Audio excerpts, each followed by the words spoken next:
Urs Meier señalaba al final del partido y el Deportivo de La Coruña conseguía su clasificación para las semifinales de la Liga de Campeones en aquella temporada 2003-2004. Había conseguido remontar el 4-1 adverso de la ida de estos cuartos de final en Milán, y el Milán había caído con ese contundente 4-0, diciendo adiós también a la competición continental. Pressavamo, correvamo, non riuscivano a fare 2 passaggi di fila. Abbiamo perso una partita incredibile, nemmeno il Deportivo pensava di fare così bene. Ci siamo fatti male da soli e questa è la premessa necessaria, però ripensandoci a qualche anno di distanza c'è qualcosa che non mi torna. Per la prima e unica volta nella mia vita mi è venuto il dubbio che qualcuno sul mio stesso campo potesse essersi dopato.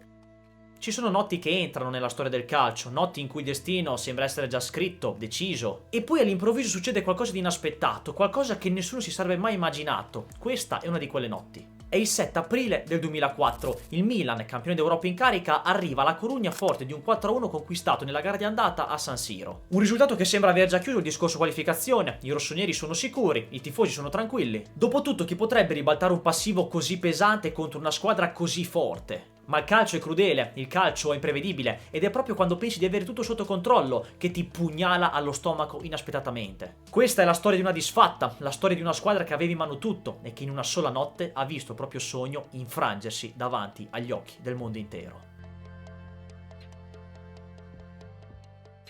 Il Milan di Carlo Ancelotti è una corazzata. Terzo posto in Serie A, conquistata la quinta Coppa Italia della storia contro la Roma nel doppio confronto di andata e ritorno, campione d'Europa in carica dopo aver battuto la Juventus in finale ai rigori. La rosa è stellare: Maldini, Nesta, Pirlo, Seedorf, Inzaghi, Shevchenko, Ambrosini, Gattuso, Dida. Insomma, il Milan dei meravigliosi, a cui nell'estate del 2003 si aggiunse una pedina che diventerà ben presto fondamentale, che però dal suo arrivo in aeroporto aveva suscitato qualche dubbio. Quella di Ricardo Zescon dos Santos Leite, meglio conosciuto come Kakà. Una storia che approfondiremo meglio in futuro. Infatti ragazzi, per non perdervi nulla, ricordatevi di iscrivervi al canale, attivare la campanellina, così rimanete sempre aggiornati, mentre invece per vedere contenuti esclusivi, che qui magari non vengono pubblicati, ci sono tutti i miei social in descrizione, Instagram e TikTok, mentre invece se siete appassionati di motori, della MotoGP in particolare, c'è il canale dedicato solamente a quello, che trovate in descrizione oppure qua in alto nelle schede per andarci a iscrivere. Tornando a noi, il calciomercato del Milan della stagione 2003 non vede solamente l'acquisto di Kakà, ma anche quello di Giuseppe Pancaro tra i nomi più rilevanti, mentre fanno le valigie Thomas Helveg, ceduto a 6 milioni ai cugini nerazzurri,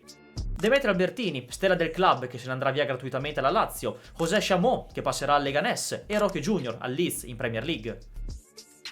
Però la stagione dei rossoneri non è subito un buon inizio, come direbbe qualcuno. Il 3 agosto vengono battuti in Supercoppa italiana dalla Juve ai calci di rigore, dopo che Pirlo aveva risposto immediatamente Trezeguet sul finale del primo tempo supplementare. Sarà Brocchi a sbagliare l'unico rigore del Milan, finirà 5-3 per la Juve dopo quello decisivo di Ferrara. A fine mese però c'è già un altro impegno, si parla sempre di Supercoppa, questa volta quella europea, contro Porto di José Mourinho, vincitore della Coppa UEFA. Ma questa volta i meravigliosi non sbagliano, Shevchenko decide subito la partita dal 10° minuto su assist di Rui Costa e si portano a casa il primo trofeo stagionale e la quarta Supercoppa europea della storia.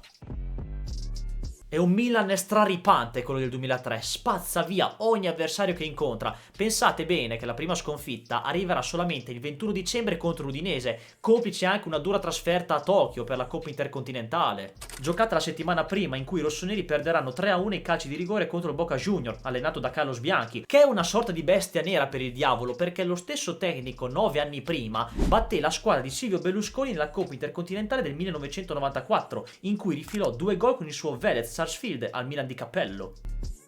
La squadra è appunto ingiocabile perché Ancelotti ha già visto che Kakà non può stare in panchina a guardare gli altri giocatori sulla tre quarti. Fa coppia con Rui Costa che si alterna con John Dal Thomasson alle spalle di Shevchenko oppure Inzaghi. In quei ruoli offensivi, tra l'altro in autunno, rescinderà il suo contratto proprio Rivaldo, che per il poco minutaggio offertogli deciderà di trasferirsi al Cruzeiro. Quella sconfitta contro l'Udinese si vede che è solamente un inciampo, dovuto anche alla trasferta della Coppa Intercontinentale, perché già nel nuovo anno, nel 2004, Milan riprende subito la marcia, vincendo lo scontro diretto in casa della Roma per 2-1, agganciandoli in classifica a 36 punti. Storico il famoso derby del 21 febbraio, in cui i rossoneri riuscirono a rimontare i cugini nerazzurri vincendo 3-2 dopo che erano sotto 0-2, una sorta del derby di Supercoppa italiana del 2025, ma con interpreti, campioni e nomi totalmente diversi.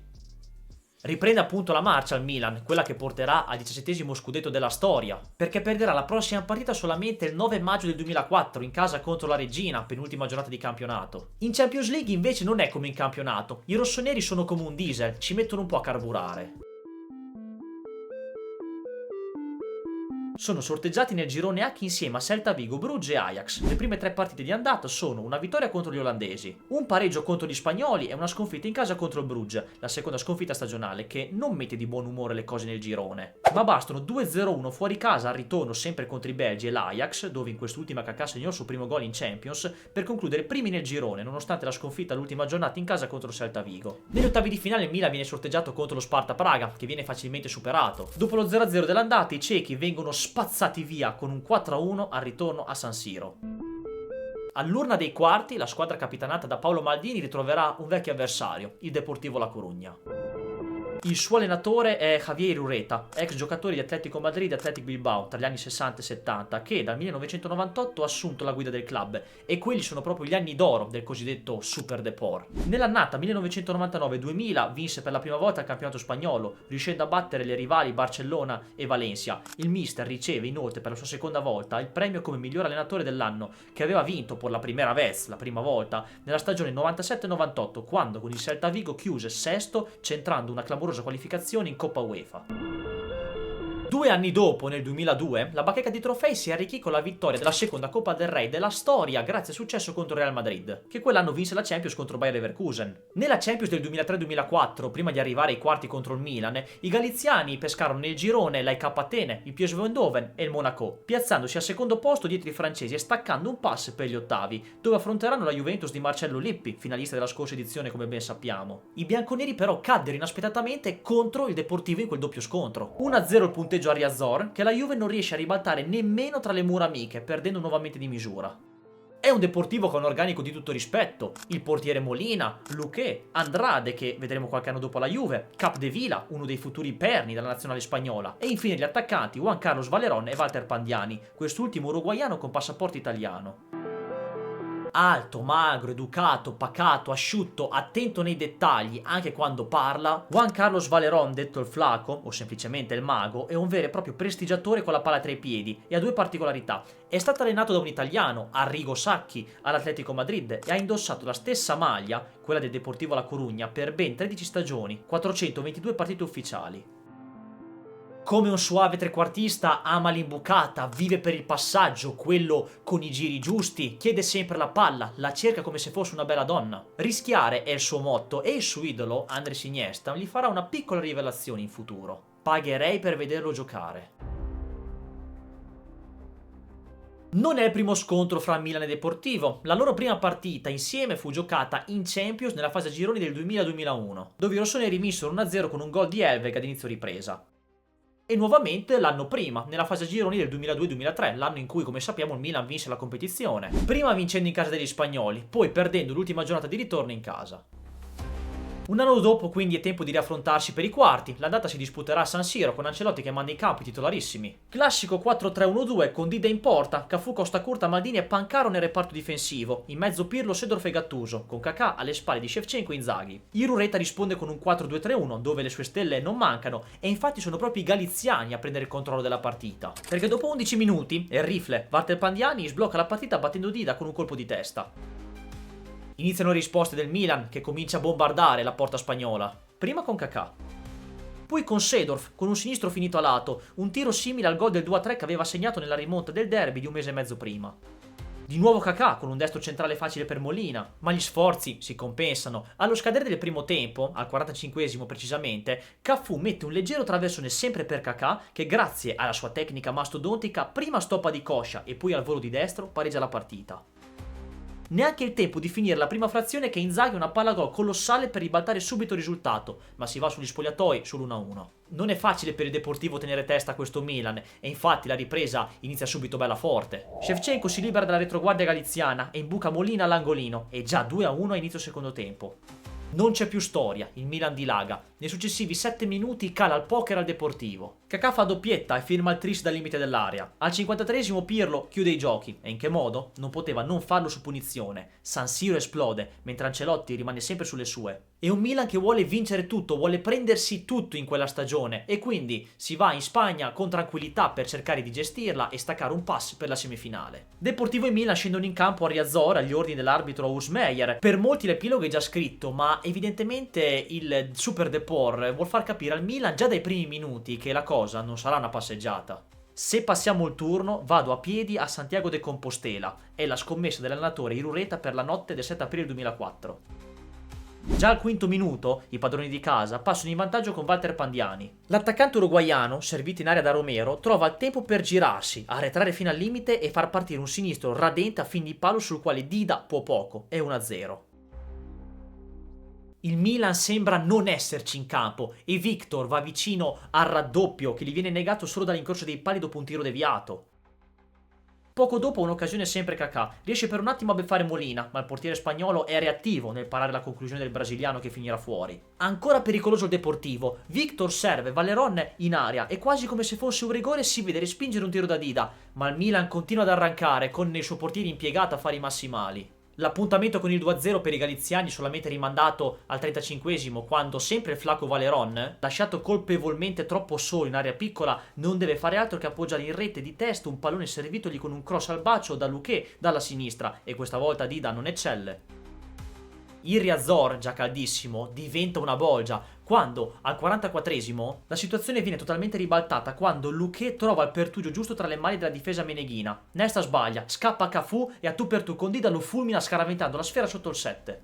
È 3-0, 4-4 nel punteggio complessivo, gli iberici sembrano incontenibili. Per quanto visto in campo il parziale è così giusto che sembra adesso impensabile che il Milan, profondamente scosso, campione d'Europa in carica con una squadra stellare, possa ribaltare una situazione che fino a 45 minuti prima era impensabile. Ancelotti ridisegna la sua squadra con cambi offensivi al fine di trovare maggiore continuità di spinta. Entrano Serginho, Inzaghi e Rui Costa per Pirlo, Thomasson e Pancaro, ma il Deportivo ormai gioca sugli ali dell'entusiasmo e con discreta facilità riesce a respingere quei pochi attacchi del Milan e ripartire subito in contropiede. Al 76esimo il gol che chiude i giochi e manda in archivio una partita incredibile. Fran supera Gattuso e dall'interno dell'area fa partire un potente sinistro che, complice anche una deviazione di Cafù, diventa imparabile per un Dida già lanciato verso il palo più lontano e quindi irrimediabilmente controtempo.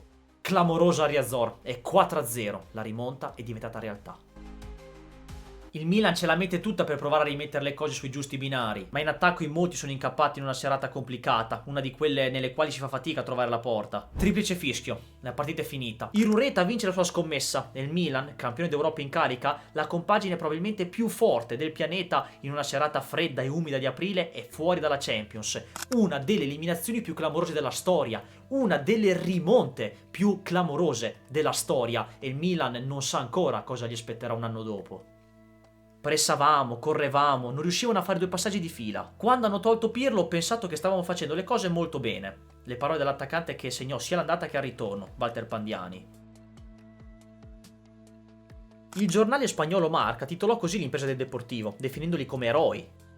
Non è il momento di analizzare i motivi di questa sconfitta. Non avevamo nessun avvisario di una partita del genere, parlo sia dal punto di vista fisico che mentale. Le reazioni del presidente Berlusconi? Ancora non ho avuto modo di parlare con lui. È quello che dice Carlo Ancelotti alla vigilia della successiva partita di campionato contro l'Empoli. Noi che giochiamo a calcio dobbiamo essere i primi a sapere che nel calcio tutto è possibile. Abbiamo perso una partita incredibile, nemmeno il Deportivo pensava di fare così bene. Marco Scafù. Però fanno più scalpore le parole di Andrea Pirlo nella sua autobiografia uscita circa una decina d'anni dopo. Ci siamo fatti male da soli e questa è la premessa necessaria. Però, ripensandoci a qualche anno di distanza, c'è qualcosa che non mi torna. Correvano a 1000 all'ora.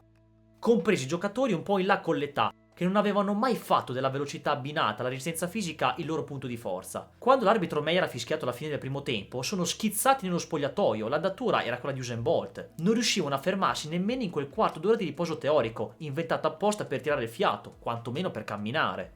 Fulmini imprendibili, schegge impazzite. Però per la prima e unica volta nella mia vita mi è venuto il dubbio che qualcuno sul mio stesso campo potesse essersi dopato. Non sono in possesso di prove, per cui la mia non è un'accusa, mai mi permetterei di formularla. Semplicemente un pensiero cattivo che mi sono concesso. Non tardano ad arrivare le reazioni del club galiziano. Quello che dice Pirlo è vergognoso. Come può un giocatore del suo livello dire certe cose? Ci perde lui reputazione. Fran, colui che segnò il 4-0, è esterrefatto. Ma quale doping? Sono accuse false e gratuite. Ci abbiamo messo tutto noi stessi quella sera. Non ha senso, dice il portiere Molina. Quel Deportivo era semplicemente superiore al Milan, rispose Pandiani. E infine l'allenatore, Javier Irureta. Correvamo di più? Sì, ma i nostri gol non sono arrivati da azioni veloci. Fu molto più decisiva la spinta del pubblico della nostra condizione fisica. Forse Pirlo ci sogna ancora la notte, non gli è passata la delusione di quella partita. Il Deportivo poi in quella Champions verrà eliminato in semifinale dal Porto di José Mourinho, che andrà poi a vincere la Champions in finale contro il Monaco. E da lì in poi il Deportivo sparirà da tutte le competizioni che contano, già dalla stagione successiva, quella del 2004-2005, in cui il ciclo si chiuse bruscamente, con l'eliminazione ai gironi della Champions, senza che la squadra segnasse alcun gol e con il 10° posto in campionato. Irureta decise di abbandonare il club dopo molte stagioni. Subentrò al suo posto Joaquín Caparros, che nelle sue 2 stagioni in panchina chiuse 8° e 13°. Nel 2006 un'indagine antidoping spagnola chiamata Operación Puerto fermò 58 ciclisti professionisti per uso di EPO, una parola che rivedremo presto in un video futuro. Il principale indagato fu il medico spagnolo Eufemiano Fuentes, che successivamente riferirà di aver collaborato pure in altre discipline, tra le quali il calcio. A pensarci, il calcio dei primi anni 2000 comunque fu contraddistinto dalla presenza di alcune squadre spagnole di una caricatura modesta. Ad esempio l'Euro Celta, che rifilò 4 gol alla Juve di Ancelotti, o al Deportivo Alavés, finalista di Coppa UEFA contro Liverpool. La squadra che però impressionò di più per risultati fu Deportivo La Coruña fra il 1999 e il 2005, gli anni del suo prime. I galiziani arrivarono fino a giocare stagioni alterne tra Liga e Serie B spagnola fra il 2011 e il 2014, addirittura incappando in una retrocessione in Serie C nel 2019-2020, che non gli accadeva dal 1974. Una cosa è certa, questa è una delle rimonte più clamorose della storia, una delle eliminazioni più clamorose della storia, del calcio in generale, ma soprattutto del Milan. Sicuramente quella tra Milan e Deportivo La Coruña è la partita più brutta della mia vita, la metto anche prima della finale di Istanbul contro il Liverpool. Mourinho ci deve ancora dire grazie per essere diventato quello che è oggi, visto che in quell'edizione il suo Porto vinse la Champions battendo in semifinale il Deportivo e in finale il Monaco, ma se avesse affrontato noi, quel Milan era pazzesco, doveva fare il triplete. Clarence Seedorf.